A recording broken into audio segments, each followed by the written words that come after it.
eso. Y también se va a compartir con la red Concausa en general.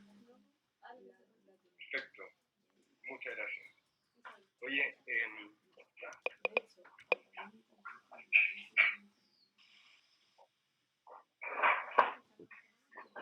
de todas formas igual puede ser una conversación, ¿no? Yo creo que es como compartir diapositivas con ustedes de una forma ahí más, y vamos complementando entre todas las partes. ¿Vuelvan a seguir a hablar? ¿Me lanzo? A ver. ¿Me lanzo? No tengo problema.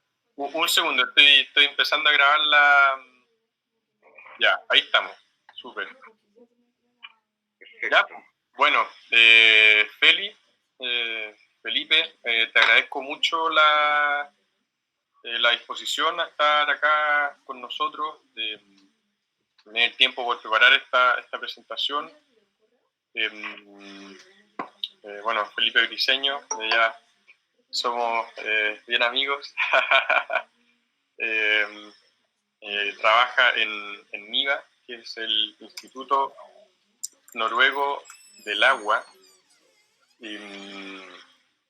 También tiene amplia experiencia en ciencias marinas cuantitativas, en ciencias del mar y limnología, y también en acuicultura, ¿cierto?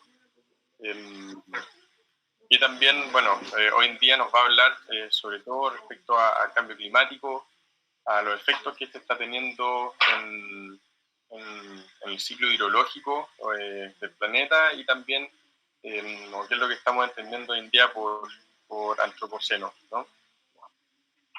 Así es. Bueno, Tomás, muchas gracias por la invitación y a todas las organizaciones que están detrás. Para mí es realmente un honor poder apoyarlos desde lo que yo manejo, desde el conocimiento que tengo, y también a aportar en esta red que se está generando, que es maravillosa. Así que los felicito y ojalá que sea enriquecedora, y si no, también debe siempre estar atendiendo y nunca quedarse con lo que uno dice en la primera instancia. Así que los invito a ponerme en duda todo el rato. Feliz con eso. Y bueno, el tema que se me solicitó, más bien, cómo explicarlo, cómo un poco la bajada a tierra del cambio climático y sociedad, o lo que más adelante vamos a conocer dentro de la era del antropoceno, es principalmente porque yo me di cuenta, al igual que ustedes probablemente, que el clima estaba cambiando más rápido de la cuenta. Y no es hasta que uno vivencia los cambios, es cuando uno realmente entiende que estos pueden ser rápidos o más largos. Y uno de los cambios que a mí me pegó, desde, de hecho, en la segunda diapositiva, díganme qué está apareciendo, ahí sí, ¿aparece? ¿Aló? Sí. Sí. Es mi relación con el clima. Yo tengo 42 años, la semana pasada cumplí 42 años, pero está actualizado hasta el 39, pero da lo mismo. Y cuando yo era más chico, básicamente habían 4 estaciones muy marcadas. O sea, yo estaba súper claro que a comienzos de enero y a fines de marzo yo iba a estar en la playa, y entre julio, junio iba a llover, y primavera, y podía elevar volantines, y las estaciones estaban muy marcadas. Habían 4 estaciones, hasta poco menos cuando yo tenía 20 años. Posteriormente empezó a cambiar todo y se fue modificando, y la verdad es que ahora hasta no sé qué ponerme. Día a día estamos viviendo cambios bastante diarios. En un minuto, sobre todo acá, por ejemplo, en esta hermosa ciudad que es Puerto Varas, podemos tener dentro de un mismo día prácticamente las 4 estaciones, ¿no, Tomás? O sea, es muy, muy dinámico. Estamos enfrentándonos como personas y como grupos, como sociedades también, a grandes cambios que el planeta nos está, de cierta forma, desafiando. Así que quería partir con como statement de que realmente lo que les voy a hablar, todo lo hemos vivido, porque día a día se observan estos cambios importantes en nuestro clima. Así que titulé esta presentación como Antropoceno y Cambio Climático, y nos vamos a centrar principalmente en lo que es el ciclo del agua y cuáles son sus impactos asociados, principalmente en 2 áreas donde yo me he desarrollado más, que es la acuicultura, que acuacultura, como se conoce en otros países de Latinoamérica, y pesquería. Así que espero que sea dentro de los marcos que ustedes también manejan. No veo, me gustaría ver caras, pero todavía no. Todavía no. ¿Cómo puedo repartir la presentación? Ya, está ahí. Hagan preguntas, por favor. Sé que está ahí.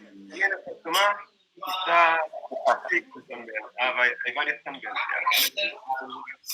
Hola a todos. Hola, hola. Ya. Bueno, hablemos de... Felipe. Dime.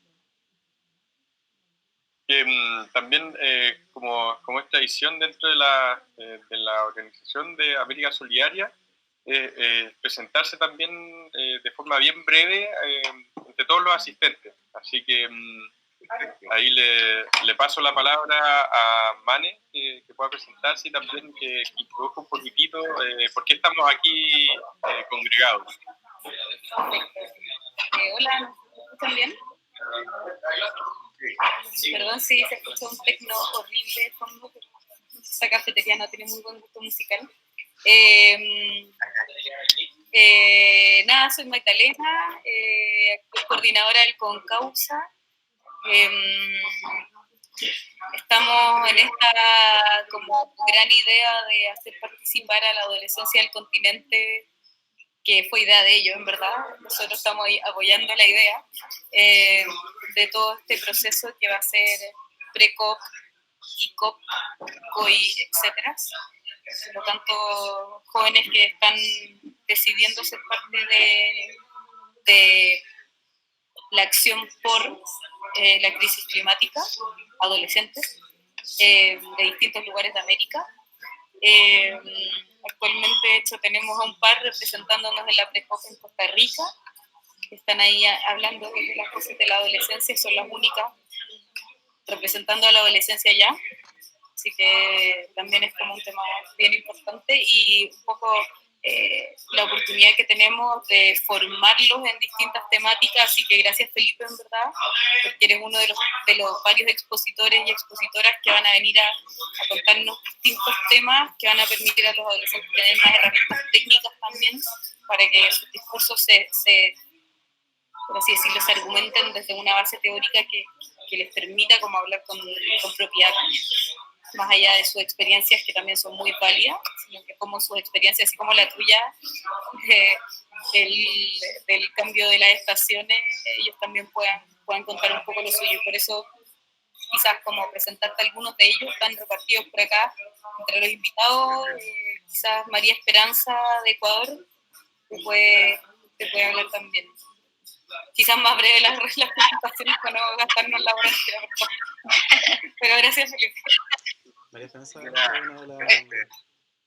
Hola con todos y con todas. Mi nombre es María Esperanza, soy de Ecuador y soy embajadora climática en conjunto a Cata y Guille, que bueno, no están presentes, creo que no está el Guille, pero estamos trabajando en un proceso de 1000 acciones por el clima y obvio, como dijo Mane, estamos dispuestos a aprender, a adquirir más conocimientos porque es necesario para poder también seguir con este proyecto, con esta iniciativa que andamos.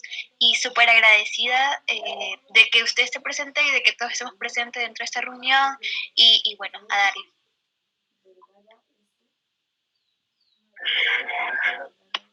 Por favor, tutéenme ya. No, es que los ecuatorianos no tutean con nada. Johnny. Hola a todos y todas, soy Johnny Ramírez, también soy de Ecuador, soy de la generación 2018 con un proyecto radiodifusor llamado Mi Voz Tu Voz. Estamos aquí pues fortaleciendo al movimiento Concausa y al espacio que se está articulando en beneficio de todas y todos con referente al cambio climático y las consecuencias que estas están llevando. Y sí, como dice Mane, no, los ecuatorianos no tuteamos, respetamos mucho eso, pero está bien.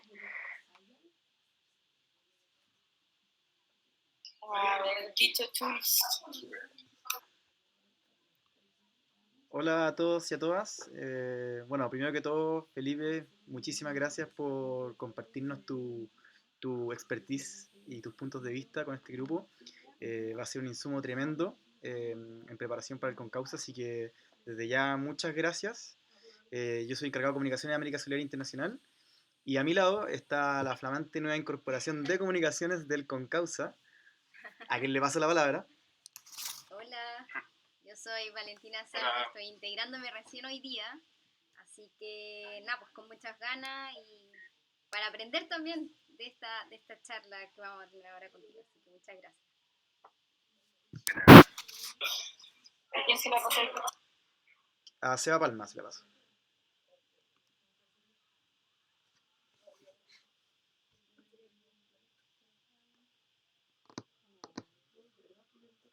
No se escucha. Si no, al bicho Poblete. Hola, yo soy Vicente Poblete, estoy ayudando aquí en América Solidaria en la organización del Concausa este año. Estoy de practicante y espero, o sea, llegué aquí sin cachar bien de lo que se trata la reunión. Pobre, se está dando redondo.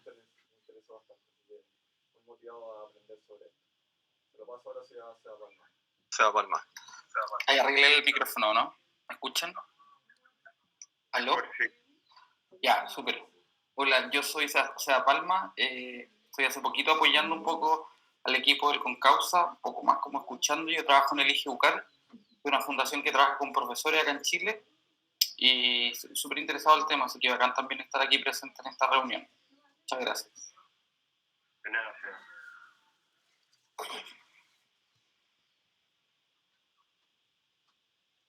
No sé si queda alguien más.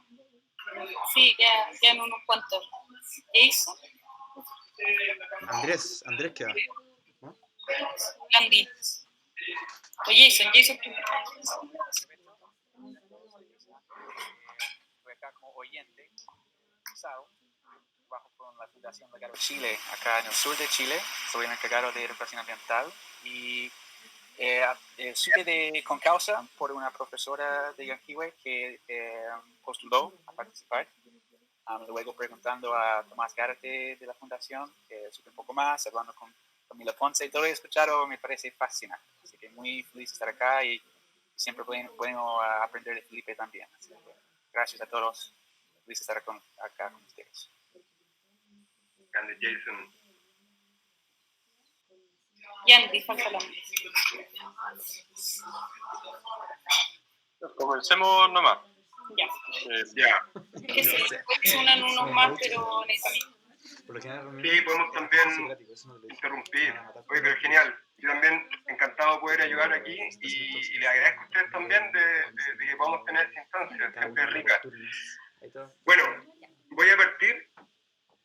Principalmente, puede que algunos de ustedes ya hayan escuchado y suene cliché, pero todos podemos poner en duda que realmente el nombre de la Tierra está mal puesto. En realidad sería llamar agua, ¿no? No tiene un porcentaje tan alto de agua en todas sus formas que realmente, si la pudiéramos redefinir, está claro que se llamaría agua o algo parecido.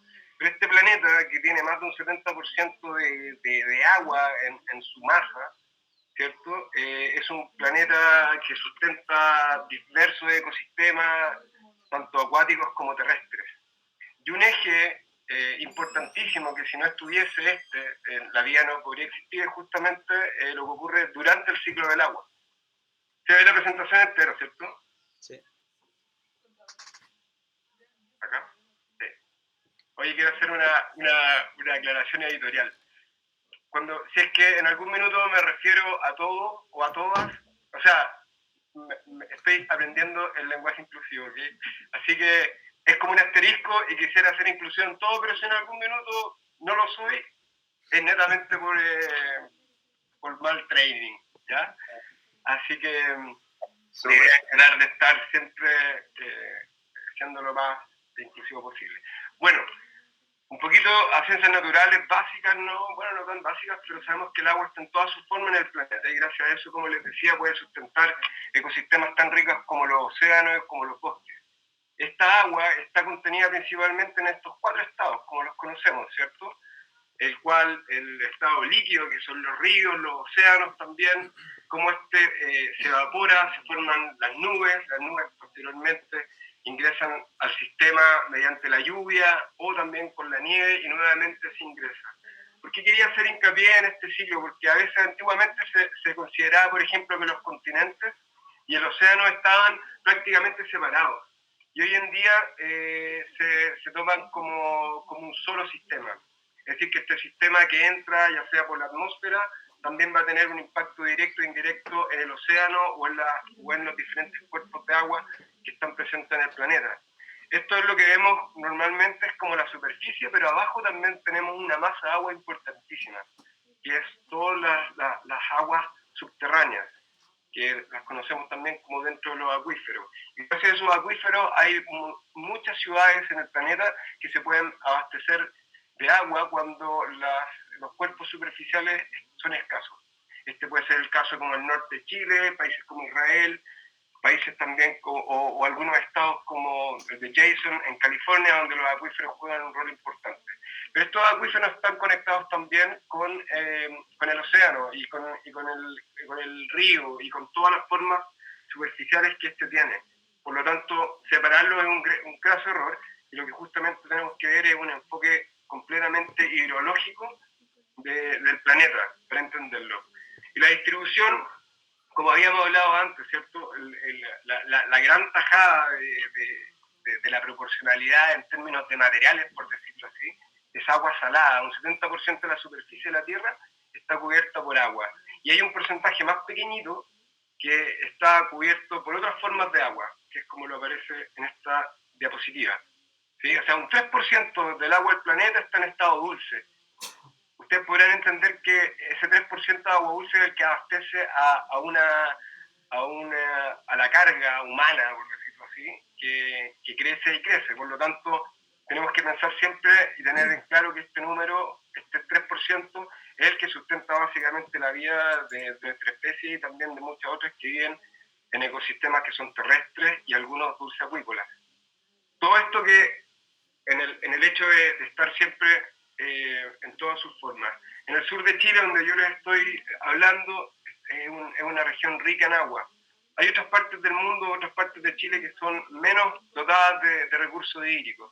Por lo tanto, lo que me ha sentado siempre es tratar de entender el agua como un elemento común y que va también siendo alterado en sus distintas fases por el cambio climático. Entonces, introduciendo al antropoceno, este nuevo término, donde se instaura una nueva era geológica, que si bien los geólogos, las eras geológicas, ¿cierto?, se establecen por registros dentro de la estratigrafía. Cuando hacen un coro o hacen un núcleo en la Antártica y sacan estos grandes masas de hielo cilíndricas, ¿no?, y uno puede ver la estratificación, uno puede entender el pasado.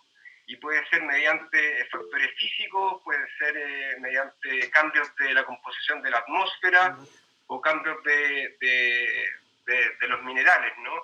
Pero hoy en día se está poniendo en la escena el nuevo concepto antropoceno como la era del hombre. La era donde el hombre empezó a alterar esta estratificación. Insisto, esto oficialmente por algunos geólogos todavía no es considerado, pero, por ejemplo, la disciplina donde yo trabajo, que es en las ciencias marinas, sí ya se está considerando. Dígame. Perdón, parece que no se están pasando las diapos. ¿Dónde los que? Acá estoy, ¿no? Ahí sí, ya, perfecto. Vale. Ahí sí. Ya. Si podéis pasar rápidamente las otras para poder verlas. ¿Esta? ¿Se ve? Sí, ahora se ve impeque. Ya, perfecto. Bueno, estaba hablando de este término antropoceno que es muy importante hoy en día, que es la era del hombre, ¿no? Pero no la era de cuando el Homo sapiens comenzó a migrar por la sabana y hacer sus recolecciones de cano y cazar algunos felinos grandes, ¿no? Sino que cuando el hombre empieza ya a dejar un registro en la estratigrafía. Y si bien en la época precolombina, si bien nuestros indígenas de Latinoamérica sí fueron capaces de dejar algunos estratos como conchales, ¿no?, en cada uno de los sitios donde se sentaron, estamos hablando ya de rasgos mucho más potentes, como el que les voy a mostrar a continuación. Que esta es una foto que cualquiera de ustedes probablemente puede haber visto en la costa. Esto es en la cuarta región de Chile, donde podemos ver que, esto es exageración, ¿no? Pero ya a muy pocos metros de profundidad en la Tierra se están viendo los vestigios de nuestra civilización. A ver, no te cambian las diapos, no sé por qué. ¿Pero dónde estoy ahora? Ahora estás en Antropoceno. Ah, pero ¿por qué se estoy cambiando? Qué raro. Queda como pegado. Ahí sí. ¿Ahí sí? ¿Y ahí? Ahí sí. Ya, perfecto. Ya, y esta la están viendo esa cochinada que hay ahí, ¿no? Esa vergüenza, ¿no? Prácticamente, que es para los arqueólogos del futuro, para las generaciones que vienen, que probablemente cuando tengan que escarbar van a encontrar una alta proporción de plástico y de material textil que utilizamos hoy en día. Esto no dista mucho de lo que podríamos encontrar en cualquier playa de Chile si es que cabemos un poco más.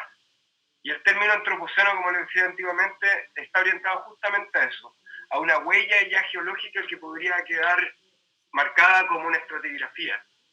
Y esto es súper importante, tiene una significancia que yo creo que poco a poco estamos recién como dimensionando. Pero si antiguamente encontrábamos hallazgos de dinosaurios, ahora vamos a empezar a encontrar objetos de polímeros, ¿no? Que nosotros mismos como sociedad hemos desarrollado, en algún momento lo necesitamos y lo se necesitan, pero ya están quedando registrados en la Tierra.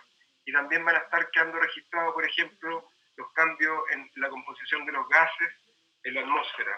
Es decir, estamos dejando ya una huella. Ese es el mensaje que quisiera como dejar en esta lámina. Ahora, es importante, por favor, interrúmpanme si tienen alguna duda, la idea es tratar de dialogar.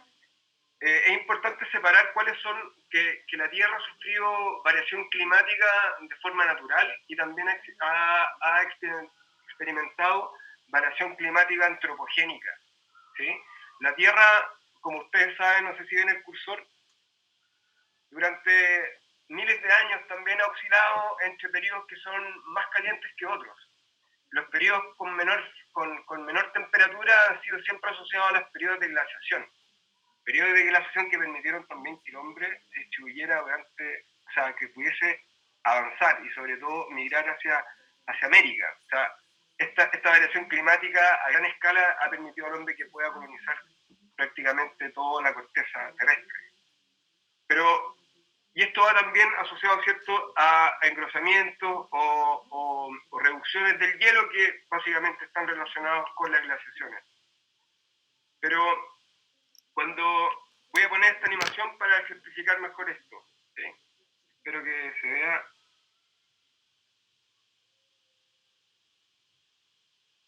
¿Lo ven? ¿Se ve o no? ¿Qué cosa? ¿No? No sé, como animación. ¿Muy chiquitito? Bueno,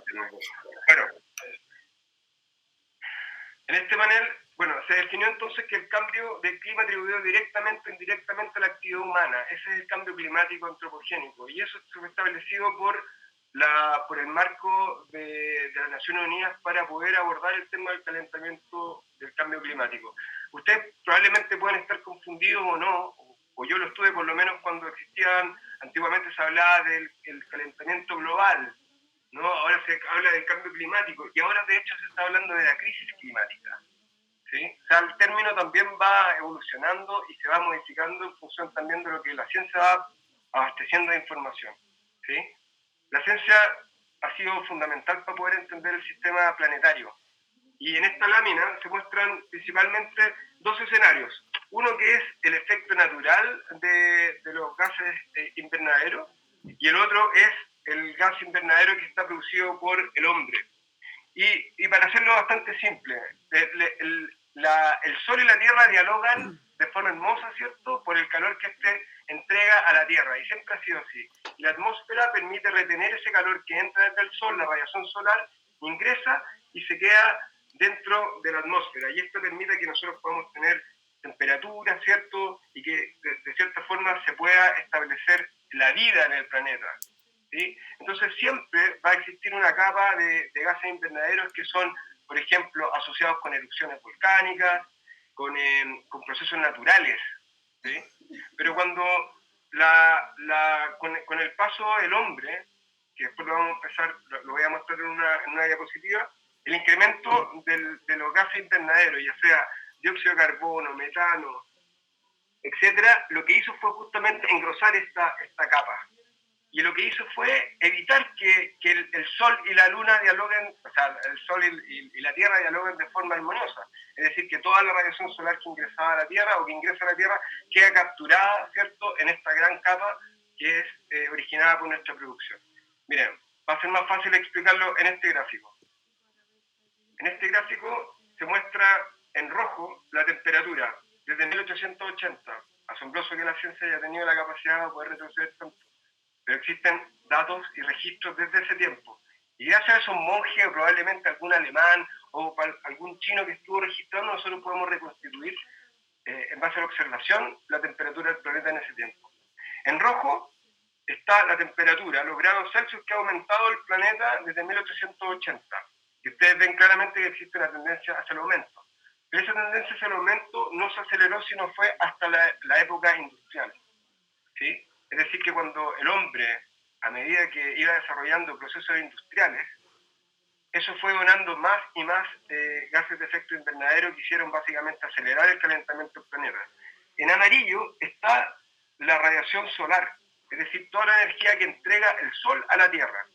Y esto es súper interesante porque no ha cambiado mucho la energía que le ha entregado el Sol a la Tierra.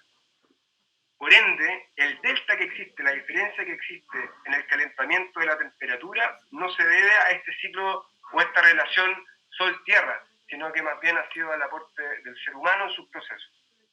Y eso es una verdad que yo creo que siempre es bueno recordarla, sobre todo en aquellos escépticos que muchas veces alcanzan roles políticos súper fuertes. Y estas son evidencias muy duras que dicen justamente que la Tierra se ha calentado por efecto del hombre. ¿Sí? O sea, estamos hablando ¿una pregunta? ¿Aló? Perdón, ¿te puedo hacer una pregunta? Claro. El aporte del Sol, como en el 1960, entre 1940 y 1950, aumenta mucho. ¿Eso se condice con la aceleración de las temperaturas de la Tierra producida por el hombre?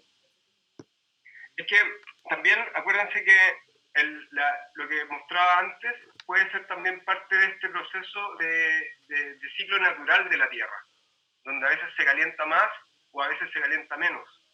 Por lo tanto, las proyecciones que hacen, por ejemplo, los científicos cuando establecen, ¿no?, el calentamiento, lo hacen descontando ese calor que ya entrega la Tierra.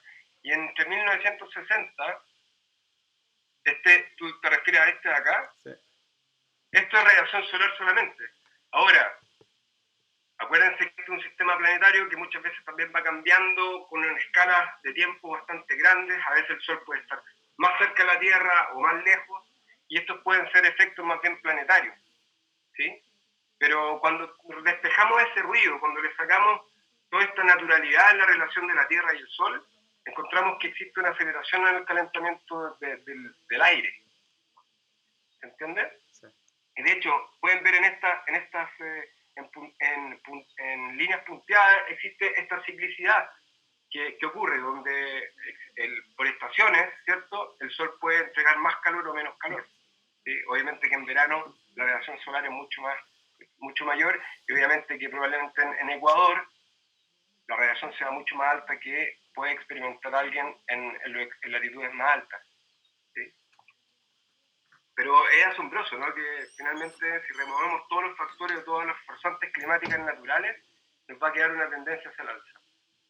Y eso justamente ha sido lo que ha gatillado todo este cambio a nivel planetario. En esta gráfica también nuevamente se habla de las anomalías. ¿Qué es lo que es las anomalías? Son estas diferencias que hay entre valores puntuales con un promedio, donde se establece un cero. Cuando el cero es positivo, o sea, mayor que cero, es línea azul, y cuando es rojo, a la inversa. Cuando anomalías positivas están diferenciadas por color rojo, anomalías negativas en azul. Y hemos visto que también aumenta esta anomalía, es decir, que este delta de temperatura ha aumentado de forma acelerada, sobre todo a partir de 1950, 1960 en adelante. Ahora, si bien no está directamente relacionado, yo les podría mostrar un gráfico de producción de plástico en el mismo periodo y podríamos ver que existe un coqueteo tremendo entre la producción de CO2, calentamiento de la temperatura y la producción de plástico. Es decir, que toda esta era moderna, ¿sí? ¿Qué pasaba en 1940? ¿Qué pasaba en 1950? ¿Alguien me puede decir cuál es el contexto global en ese tiempo? Había una guerra, ¿no? Había que nuevamente, los países se tenían que reconstituir. Se estaban estableciendo grandes divisiones políticas, ¿no? Entre países que se tuvieron que desintegrar, países que se tuvieron que formar, y las potencias también tenían que generar mayor capacidad militar. Entonces, estamos frente a un efecto, por ejemplo, político también, ¿no? De gran escala, y cómo este puede también empezar a alterar el clima mediante la producción. Fábrica, necesitamos más carbón, necesitamos producir más, necesitamos derretir más acero, necesitamos más metralletas, necesitamos contingentes militares fuertes. Y ahí necesitamos alimentar. Y ahí empieza todo esto. Es asombroso cómo la guerra, de cierta forma, también, o los contextos políticos o crisis, puede generar este tipo de cambio importante. ¿Le hace sentido lo que les digo, no? Sí. ¿Sí? Es brutal, es brutal. No sabemos qué va a pasar en el futuro. Bueno, este aumento de los gases invernaderos ha generado impactos que son transversales y los vamos a ver en diferentes casos. Siempre desde el punto de vista del agua. Pero hemos visto también que no solamente el clima, uno piensa que son, por ejemplo, el aumento de la producción de dióxido de carbono por centrales termoeléctricas. Sí, es un factor que produce CO2 también. Pero ¿qué pasa cuando existe un proceso desmedido de urbanización? ¿Qué pasa cuando existen la destrucción de ecosistemas que juegan un rol muy importante, por ejemplo, para recibir todo ese CO2? Estoy hablando de los humedales, estoy hablando de bosques. El desarrollo humano, el de las ciudades, también ha hecho deteriorar y perder capacidades y roles ecosistémicos de algunos hábitats, por decirlo así. Y eso justamente acelera todo el proceso. Bueno, las principales evidencias que estamos viendo ha sido que existe un aumento de la temperatura media global de 1.1.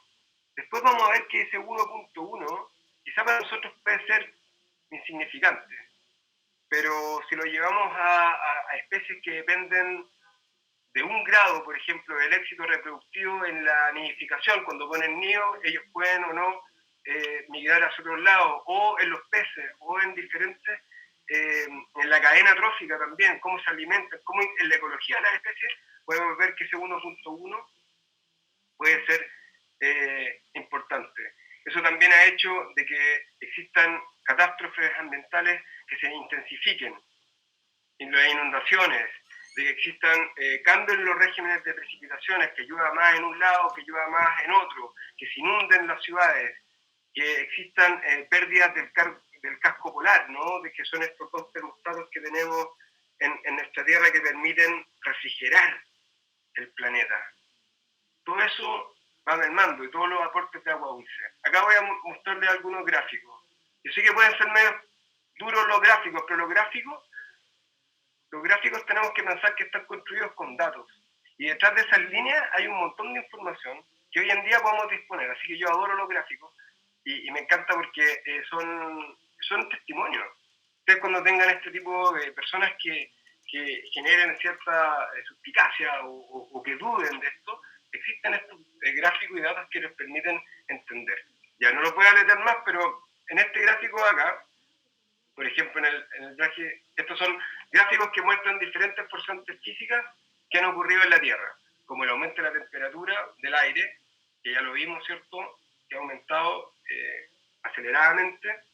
También hemos visto que se han derretido los cascos polares, ya sea los que están asociados al Ártico y también en la Antártica, durante los últimos 40 y 50 años. Lo vemos más en rojo. ¿Sí? ¿Lo alcanzan a ver o no? Esta parte de acá. Sí, perfecto. Perfecto. Y eso también ha hecho que el derretimiento de estas masas de hielo, que son reservorios de agua dulce, esos cascos son el 3%, son parte del 3% que hablábamos antes de los reservorios de agua dulce que tiene el planeta. Entonces, juegan un rol súper importante. Pero y normalmente ellos también se van a derretir, ¿cierto? Y también se van a congelar a medida que va avanzando el invierno, el verano, etcétera. Pero con el aumento de la temperatura del aire, lo que está ocurriendo es que se está acelerando el derretimiento de estos cascos polares. Es decir, que la Tierra se está viendo mermada su capacidad de autorregular su temperatura. ¿Sí? ¿Qué es lo que pasa con ese aumento de temperatura del aire, derretimiento de estos cascos polares? Es que está ingresando también mucho más agua dulce al océano. Y eso lo que genera también son cambios en los cambios de nivel del mar. Es decir, después voy a mostrar gráficas que son más precisas. Ok, veamos. Felipe, Dime. una pregunta. En la diapo, no la anterior, sino la de antes, había un concepto que no había escuchado, que es el frictioning, o desalinización por ingreso de agua dulce. Eso es un término que justamente está relacionado con el derretimiento de las masas de hielo. Son aportes extra. Normalmente en el ciclo del agua, acá, ¿cierto? Tenemos cuando ingresan las lluvias, existe un aporte de agua dulce natural que viene por parte de los ríos, ¿cierto? Son los ríos los que van a entregar nutrientes y una serie de elementos al océano. Pero el freshening está relacionado con un exceso de agua dulce, justamente proveniente de zonas de hielo que no deberían estar derretidas. Por ejemplo, al aumentar la temperatura del aire, lo que se llama lisoterma, ¿cierto? Se empiezan a derretir glaciares, por ejemplo, o glaciares más bien de montaña, por efecto del calentamiento del aire. Y esos van aportando más agua dulce al sistema de lo que estacionalmente estos podrían ser. O sea, el freshening es un concepto, es un término que dice mayor agua dulce al sistema. ¿Sí? Uh-huh. También hay algo que se llama darkening, que es una concentración de los nutrientes. Cuando hay menos precipitaciones, por ejemplo, podríamos estar experimentando quizá en el lago Yanquihue un proceso de oscurecimiento de los nutrientes, porque los aportes de agua dulce, de los tributarios, ¿cierto?, pueden reducir sus caudales y por ende se puede concentrar más la matriz de agua en estos cuerpos. Eso te hace sentido de que está todo interconectado, ¿sí? Por lo tanto, el aumento de la temperatura del océano va a generar también cambios en el patrón de nubosidad, va a ejercer también cambios en el patrón de lluvia, y cuando la lluvia se puede intensificar en ciertos meses, ¿cierto?, y va a caer mucha agua dentro de los ríos y eso va a generar inundaciones. Como vamos a ver más adelante, el cambio de las precipitaciones puede ser que haya menos agua proveniente de las lluvias o también que se intensifiquen las estaciones. Por ejemplo, nosotros estamos normalmente acostumbrados de que entre junio y agosto caiga la mayor cantidad de agua en Puerto Varas o en la zona sur, la región de los lagos, por decir. Pero con la variabilidad climática es posible que existan días más lluviosos que otros, que todo el agua que no cayó en estos 3 meses de forma normal pueda caer solamente, por ejemplo, en una semana. De ahí vienen estas grandes tormentas con mucha agua y quedan embarradas porque empiezan a haber una negación de las calles, las obras viales empiezan a colapsar, etc. Esa intensificación del patrón de lluvia es tremendo y está relacionado también con esta variación climática que es forzada. Bueno, ¿alguna pregunta? ¿También? ¿Están muy lateados? ¿No? Oye, vamos nomás. Entonces, todo este aumento de temperatura que está ocurriendo en el planeta, aquí estamos viendo este gráfico, ¿no?, que muestra justamente cómo ha aumentado la producción de CO2 en el tiempo. ¿El de arriba o el de abajo? Los dos, porque el de arriba en realidad es una respuesta a los cambios que estábamos hablando cuando partí. Espero no violentar a nadie con esto, pero lo encuentro genial, ¿no? Que cómo vamos vistiéndonos también en función del clima. Probablemente en el 2040 no exista nada, pero las abuelitas tenían más fríos que nosotros hoy en día, ¿no? Para bañar. Bueno, la cuestión es que este aumento en la producción de CO2, como les decía, ha aumentado también en la temperatura. Pero es importante que entendamos que todo el calor que se genera de la Tierra se devuelve al mar. El océano es capaz de absorber prácticamente un 80% del calor del planeta. Un 80%, eso es mucho. Es decir, que todo este calentamiento o aumento de las temperaturas, producción de CO2, a la vez está ingresando de forma activa al océano. Y ingresa por diferentes procesos, ya sea mecánico o biogeoquímico. El CO2 que está en la atmósfera ingresa nuevamente al océano y se transforma en un CO2 que es disponible para la vida marina. Y ese CO2, después vamos a ver, es muy importante para aquellos organismos que tienen, por ejemplo, estructuras calcáreas. Aquellos organismos que tienen, por ejemplo, una jaiba, ¿no? Un cangrejo, un erizo, que son organismos marinos que tienen carbonato de calcio en su estructura.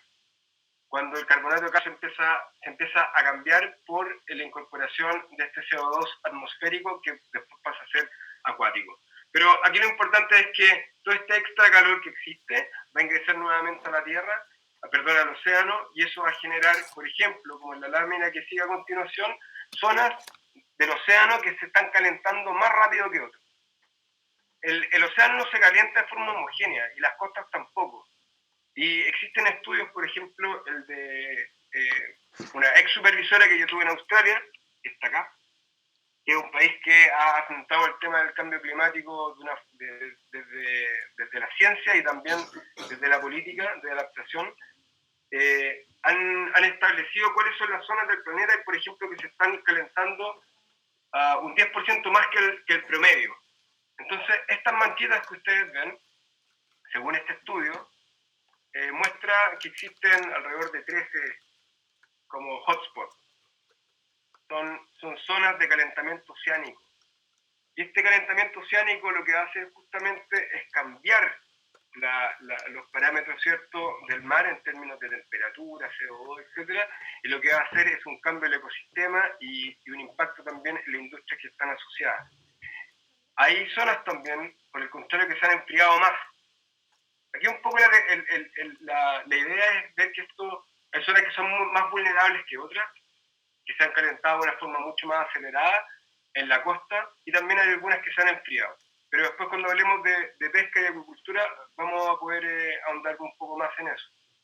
El derretimiento de los océanos, de los cascos polares y de los glaciares de montaña, de alta montaña. No sé si vieron hace poco este funeral que se tremendo, ¿no? Un país como Irlanda tan pequeño, donde el concepto de los recursos naturales es tan fuerte y protección del patrimonio natural que tienen ellos, llega un grupo de personas, le haga un funeral a un glaciar. El primer glaciar que se haya extinguido por efecto del cambio climático en Islandia. Y eso es dramático. Los glaciares proveen de agua dulce al sistema completo, ya sea natural como también a las sociedades. Por lo tanto, estamos viendo acá en vida, ¿cierto?, un funeral de este tipo. El planeta ya comienza a hacer, ya comienzan a haber funerales planetarios, así que eso es tremendo. Estamos presenciando, lamentablemente, una serie de eventos que son catastróficos. Esto es lo que ha hecho justamente este derretimiento el extra calor que existe por el calentamiento global. Lo que ha hecho también es que la masa, por ejemplo, la Antártica, que es nuestro refrigerador que tenemos acá en el hemisferio sur, que juega un rol importante a nivel planetario en el océano, también haya disminuido su masa. Es decir, que con el tiempo la Antártica también se ha estado como adelgazando y ha reducido su superficie. Esto tiene implicancias en todo el sistema, porque justo como les decía antes, las corrientes marinas también pasan muchas por la Antártica y eso permite que se enfríen y después que incorporen calor, por ejemplo, cuando van subiendo a las costas de California o a las costas de Europa. Y este balance natural que hay entre algunas zonas del planeta que le entregan calor y otras que reciben calor permite que las cosas se muevan. Y ese, bueno, puede ser quizá para más adelante, pero las corrientes oceánicas se mueven por esas diferencias térmicas. Entonces, cuando existen un derretimiento del hielo, lo que ocurre cuando baja esta agua dulce, este input de agua dulce a un sistema marino, lo que hace es que haya una expansión térmica. Y eso lo que va a hacer es aumentar también el nivel del mar. ¿Sí? Es decir, que acá tenemos dos conexiones y este es el mejor ejemplo, por ejemplo, cómo una montaña con un mar pueden dialogar. O sea, el derretimiento de un glaciar, el aumento, por ejemplo, de mayor abastecimiento de agua dulce, lo que hace justamente cuando llega al mar también es generar una diferencia en la altura del mar. Y uno dice, bueno, pero ¿qué tanto puede ocurrir con varios centímetros? Existe esta tendencia, en la que vemos a continuación a nivel global, ¿cierto?, con data satelital. Hay mucha de esta información que yo la saqué del NOAA y se los recomiendo que visiten el sitio de la Oficina Nacional y Atmosférica de Estados Unidos, el NOAA, ¿lo conocen, cierto? ¿O no? ¿O estoy asumiendo? Ese es el problema. Mira, acá... ¿No? El NOAA es la Agencia Nacional Oceánica y Atmosférica de Estados Unidos. Y acá los estadounidenses han sido capaces de entregar muchos datos y compartirlos. Por lo tanto, muchos de estos gráficos que yo les estoy mostrando son datos que los pueden encontrar también en el NOAA, que vendría siendo... No, el NOAA es tremendo, es una gran institución a nivel mundial. Y lo lindo es que comparten esa información. Entonces podemos ahora hablar con datos de ellos. Bueno, el tema es que aumenta el aumento del nivel del mar. Durante el siglo XX ha aumentado 2 milímetros. ¿Sí? Este aumento, que puede ser pequeño, puede ser radicalmente dramático para, por ejemplo, aquellas zonas que dependen mucho del oleaje y de la marea. No sé si conocen una isla que se llama Vanuatu. ¿Les suena? Sí. Vanuatu, sí. Vanuatu es una isla, es un país muy pequeñito que está en el sudeste asiático, es parte de la Polinesia, y está prácticamente en un par de décadas podría desaparecer del planeta justamente por el aumento de la columna del nivel del mar. ¿Sí? En Chile, en otras partes también del Perú, en Ecuador, también han habido registros de aumentos del nivel del mar. Y esto lo que hace justamente es intensificar, por ejemplo, estos eventos de oleaje que cada vez se están repitiendo más en la costa. No sé si han visto en la prensa que están ocurriendo más desastres. Fukuyama, la planta nuclear que tuvo un desastre hace 2 años, me parece, o 3 años, ¿se acuerdan? Que eso fue azotado por un oleaje. O sea, perfectamente podríamos estar viendo cómo dos impactos ambientales pueden verse potenciados. O sea, el aumento de frecuencia de oleaje debido al calentamiento global también lo que hace es destruir infraestructura, generar riesgo para la población. Toda la infraestructura portuaria, todas, por ejemplo, las instalaciones de acuicultura, que son súper importantes para un país como Chile. Por ejemplo, en el Ecuador, todas las camaroneras que están distribuidas, ¿cierto?, en la costa. Todo eso puede estar en riesgo debido a variaciones de altura del nivel del mar pequeñas. ¿Sí?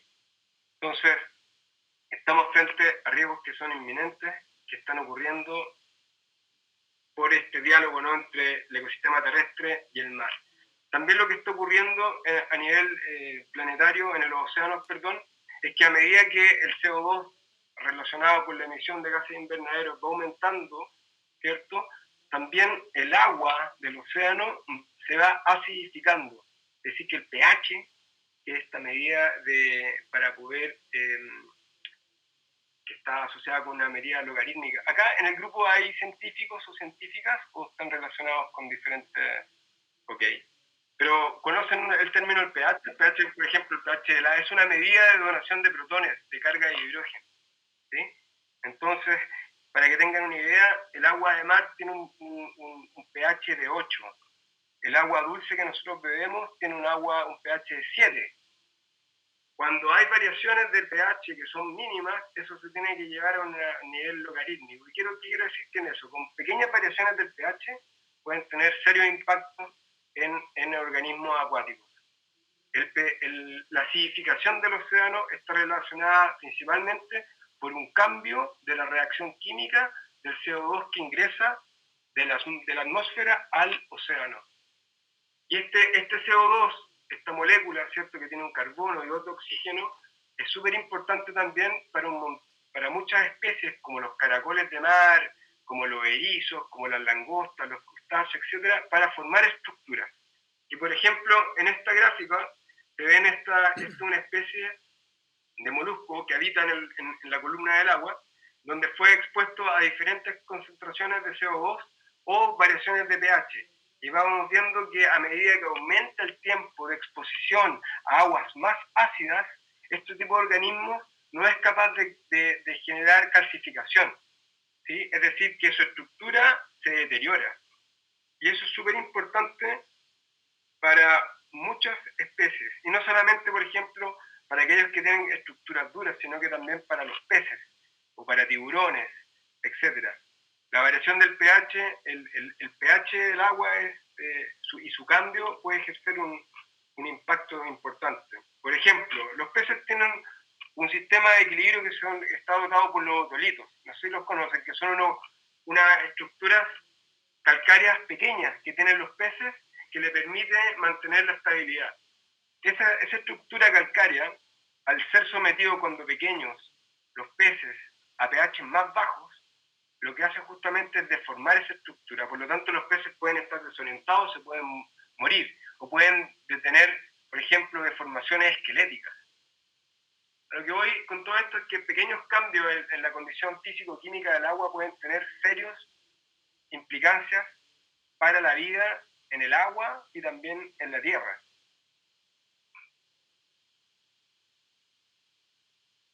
¿Cómo vamos de tiempo, Tomás? Van a ser las 6. ¿Me quedan unos 15 minutos? Perfecto. Ya. Dale nomás. Ok, yo sé que hay gente hay personas que son de diferentes partes de Latinoamérica, pero voy a hablarles un poco de lo que hemos visto acá en Chile como modo de ejemplo. Pero Chile tiene, por desgracia, ocupa un sitial bastante importante en aquellos países que están más vulnerables a los riesgos climáticos. Y está dentro de los primeros 10 a nivel mundial. Es decir que es un país que tiene una diversidad de hábitats que son muy vulnerables al cambio climático, como las zonas áridas, como los glaciares, como los bosques lluviosos, etcétera, que lo hacen ser un territorio vulnerable. Es decir que, y lo hemos visto cómo ha cambiado las lluvias, por ejemplo, los desastres que ocurren con la intensificación de las lluvias en el norte de Chile. Hoy en día estamos experimentando un proceso de mega sequía, no sé si lo han escuchado o no, pero está llevándose. El gobierno está tomando cartas en el asunto porque estamos realmente en una situación crítica. Prácticamente el 90% creo que las comunas de Santiago, la región metropolitana, me parece que están en riesgo de sequía. No hay agua, hay estrés hídrico. Acá en el sur de Chile también hemos experimentado riesgos de estrés hídrico y en el norte del país mucho peor. Es decir, Chile, por sus condiciones, por su ecosistema y por su posición, es muy vulnerable al cambio climático.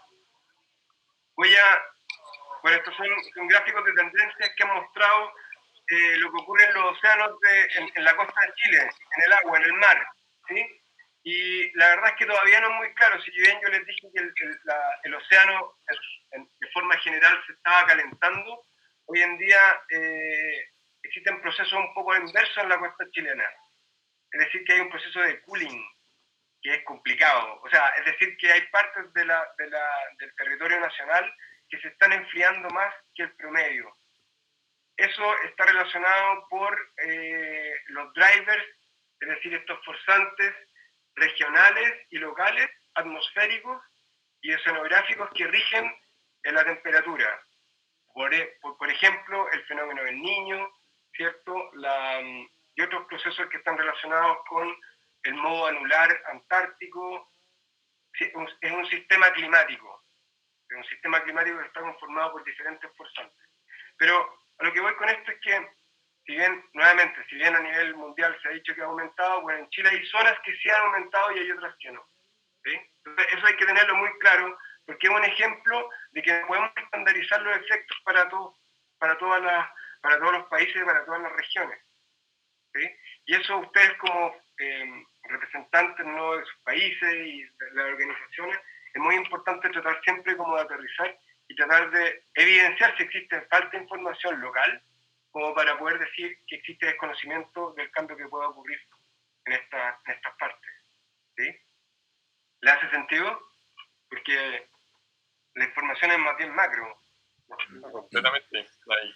Primera vez que escucho, por lo menos yo personalmente, que hayan partes del mar en Chile que se están enfriando y otras que se están calentando, y ahí me hace pensar, por ejemplo, no sé, si es que probablemente hay una especie de migración de ciertas poblaciones de especies hacia ciertos sectores, como a nivel local, ¿o no? O también de ciertas industrias que puedan ir desplazándose.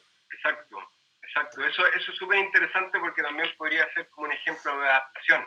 Las especies acuáticas o terrestres van a adaptarse en función de cómo se ven las condiciones climáticas para que ellas puedan reproducirse. ¿Sí? Es decir, que algunas especies que son más relacionadas, por ejemplo, acá en la isla de Chiloé estamos viendo que el aumento de algunas temperaturas en el canal interior está haciendo que especies como los atunes empiecen a ingresar a la isla de Chiloé. Atunes están relacionadas con climas más bien tropicales, subtropicales. Entonces estamos viendo que las especies en general van a estar siempre buscando su mejor acomode para poder existir. Pero es así, Tomás, sí, existen cambios de especies y también algunas industrias que podrían verse favorecidas por esta reducción de la temperatura en las costas. Todavía eso también nos falta un poco de poder resolutivo en términos de modelos. ¿Sí? Todas estas tendencias, muchas de ellas están en base a estaciones que hacen observaciones, que van registrando información. A medida que nosotros vamos completando mejor esta película en el largo plazo, vamos a poder tener mejores herramientas para poder entender lo que viene, para poder explicar lo que está ocurriendo en el presente y para poder proyectar lo que viene en el futuro. ¿Sí? Entonces, si nosotros comparamos, por ejemplo, las líneas de tiempo de estaciones costeras que existen en Europa con las que existen en Latinoamérica, en Europa existen desde 1800. O sea, tienen una base de datos muy rica, por lo tanto entienden mucho mejor esos sistemas. Nosotros estamos más limitados en ese sentido, pero por suerte tenemos personas muy inteligentes, como la Maisa Rodríguez Rojas, que estuvo conversando antes con ustedes, y que son capaces de establecer estos modelos climáticos, etc. Bueno, en Chile lo que está ocurriendo es un cambio en la estacionalidad de las precipitaciones. A nivel nacional, ¿cierto?, existe una reducción de las lluvias. Y eso es lo que estamos viendo que está ocurriendo en parte del país con esta mega sequía que les contaba también. Y está ocurriendo también una disminución de las precipitaciones hacia el sur. No en el mismo grado de cambio que tiene por ejemplo, en Copiapó o en aquellas zonas donde se ha intensificado, por ejemplo, la desertificación, como el caso de La Serena. No sé si han ido últimamente a La Serena, pero La Serena se ha visto erosionada, ¿no? Toda la cuarta región costera ha sufrido una erosión constante, falta agua, y eso se va a intensificar en el futuro. Pero lo importante que quiero que queden como con la idea es que se proyecta, ¿cierto?, en el futuro una reducción de la cantidad de agua vía lluvia, pero también un cambio en el patrón estacional, lo que hablábamos antes. Es decir, que van a haber meses que antes eran muy lluviosos, hoy en día puede que sean menos lluviosos y que puedan experimentar una mayor cantidad de agua que caiga en poco tiempo. ¿Sí? Que son cosas distintas. Una es la tendencia interanual, es decir, entre los años, y otra es una tendencia estacional. Es decir, que pueden haber inviernos menos lluviosos que otros. Felipe, ¿Sí? y en ese sentido una vez me tocó compartir con personas que trabajan en cambio climático en África y decían que el gran peligro del cambio climático para ellos no era, o sea, precisamente era no que iban a contar con menos agua, sino que no tenían ninguna forma de proyectar las precipitaciones. Y el efecto que eso tenía, por ejemplo, en los cultivos era desastroso. No había ningún sistema de producción agropecuario o de agricultura que pudiera trabajar sin proyecciones en cuanto a precipitación.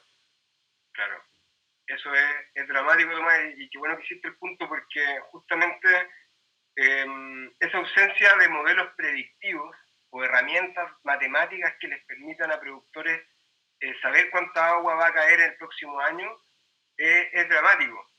Y eso lo que justamente revela es que, uno, existe falta de información y faltan capacidades técnicas, científico-técnicas que permitan desarrollar esos modelos.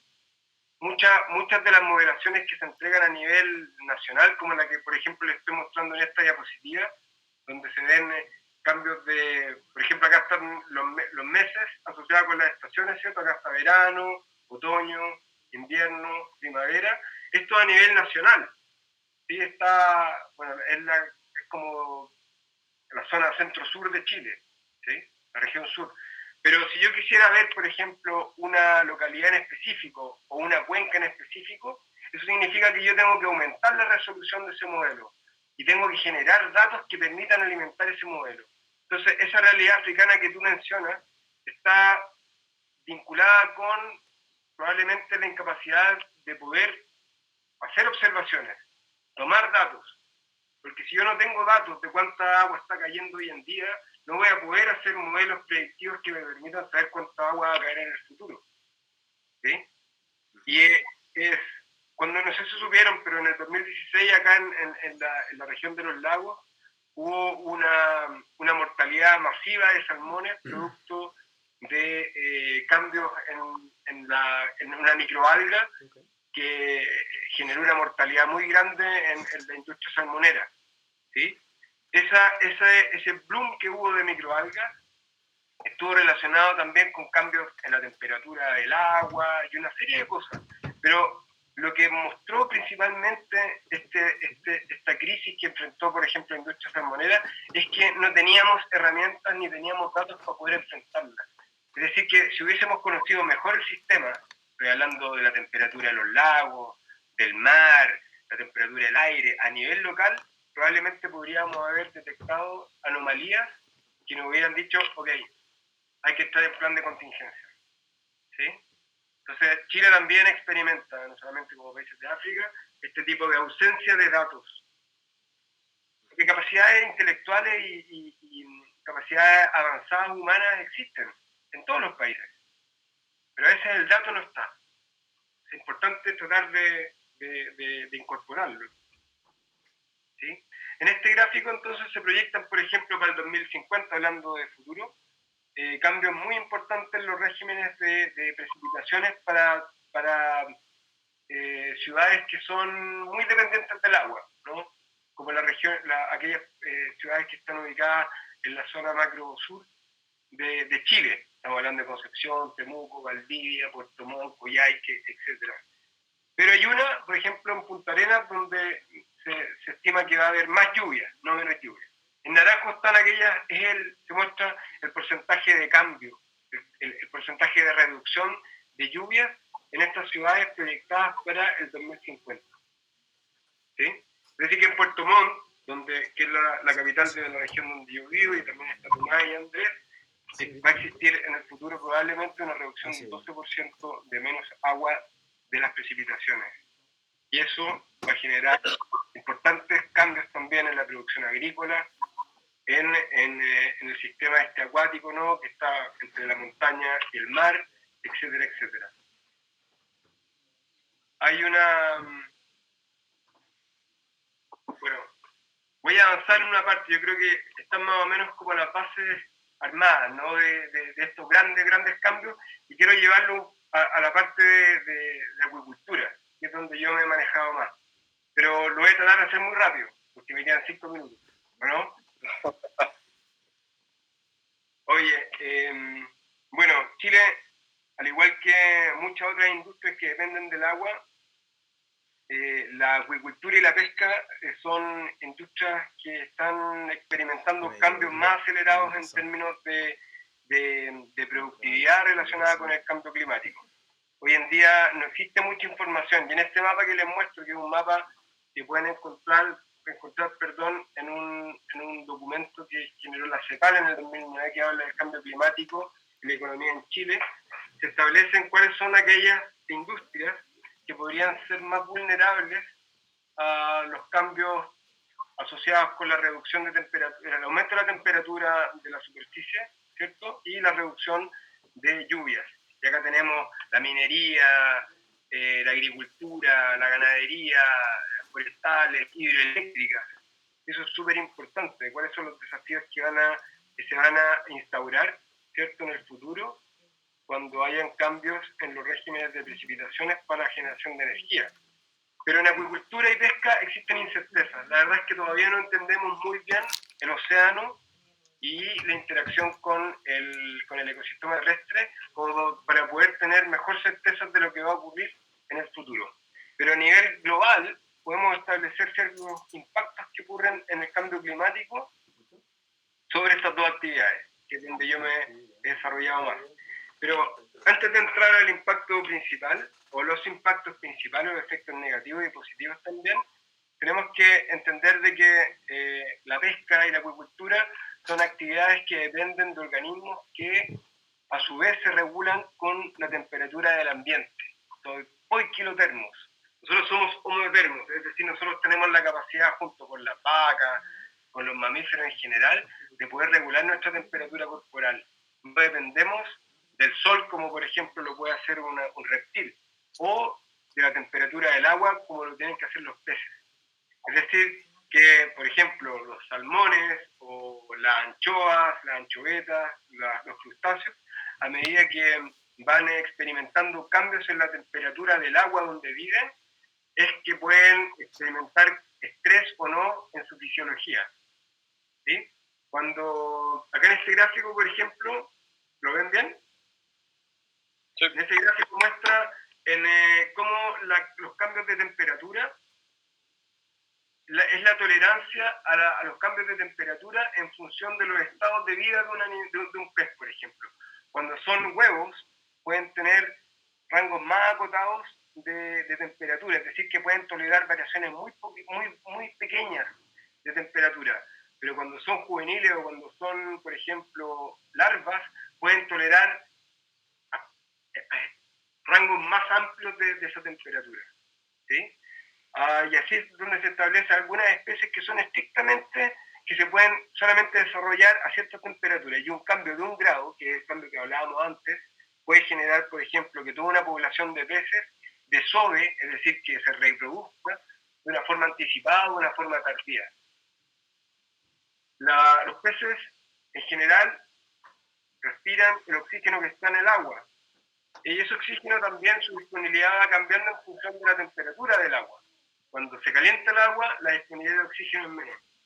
Bueno, hay una serie de alteraciones, pero fíjense en este mapa que está una proyección que se hizo en el 2009 para la distribución de las capturas de pesquería, que en realidad es una tasa de pesca o una tasa de captura. ¿Y qué es lo que muestra este mapa?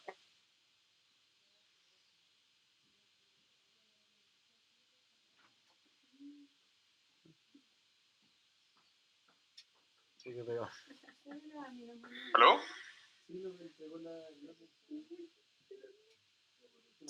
¿Alguien escucha?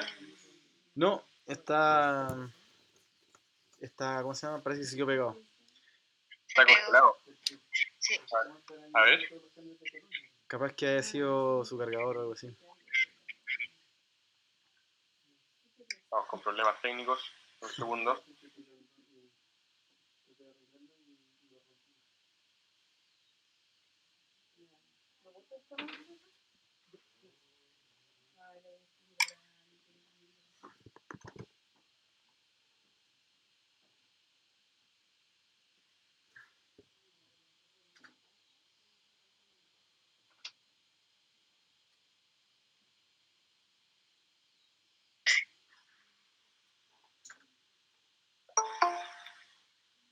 No.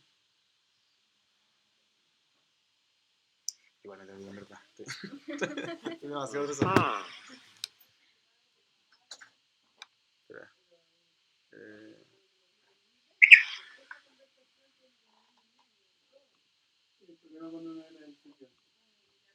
Ah, sí.